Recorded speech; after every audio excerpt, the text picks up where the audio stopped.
સમાચારથી શરૂઆત કરીશું। ગોંડલ વિવાદ મામલે હવે ગણેશ જાડેજાના પડકારનો અલ્પેશ કથિરિયાએ જવાબ આપ્યો છે। જાહેર મંચ પરથી કથિરિયાએ આપ્યું નિવેદન, ઈચ્છા થશે ત્યારે ગોંડલ જઈશું, કથિરિયાનું આ કહેવું છે। હવે કાર્યકર્તાઓનો કોઈ કોલર ન પકડી શકે એવી તૈયારી હશે। ગોંડલમાં 2 નંબરનું શું ચાલે છે તેના પુરાવા પણ આપીશું। સુરતમાં આયોજિત કાર્યક્રમમાં અલ્પેશ કથિરિયાનું આ નિવેદન।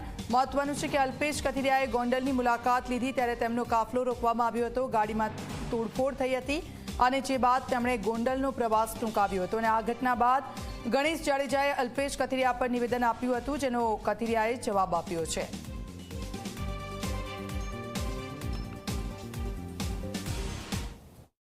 દાવા સાથે કહું છું, આવનારા દિવસોની અંદર ત્યાં શું જો હુકમી લાવે છે ને અમે પુરાવા સાથે આપવાના છે। પુરાવા સાથે કે આ વિસ્તારમાં શું ચાલે છે, ક્યાં 2 નંબરના ધંધા ચાલે છે, ક્યાં આઈડીના કનેક્શન ચાલે છે, ક્યાં ગેમ્બલિંગ ચાલે છે, કોના ફાર્મમાં બાયોડીઝલનો ધંધો થાય છે, કોને ત્યાં જીએસટીના 2 નંબરના ટેક્સના ઇન્વોઇસ બને છે। આવા તો અસંખ્ય ધંધા કુટુંબ પરિવાર કરે છે અને એમાં કોઈને આમ તેમ કંઈ પણ થાય તો સીધું જ એમની સાથે માર, ઘર્ષણ, તો આ બધી પ્રવૃત્તિ ન ચાલે। કોઈ વ્યક્તિ તમને આંગળી છીંદે તો એનો પ્રતિકાર હોય જ, પછી પક્ષ હોય, પાર્ટી હોય, સમાજ હોય, બધું સાઈડમાં।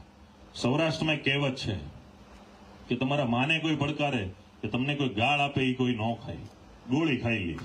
અને હવે જ્યારે જશું ત્યારે અમારા એક પણ ગાડીને કોઈ એક નુકસાન નહીં થાય, હું ખાતરી આપું છું।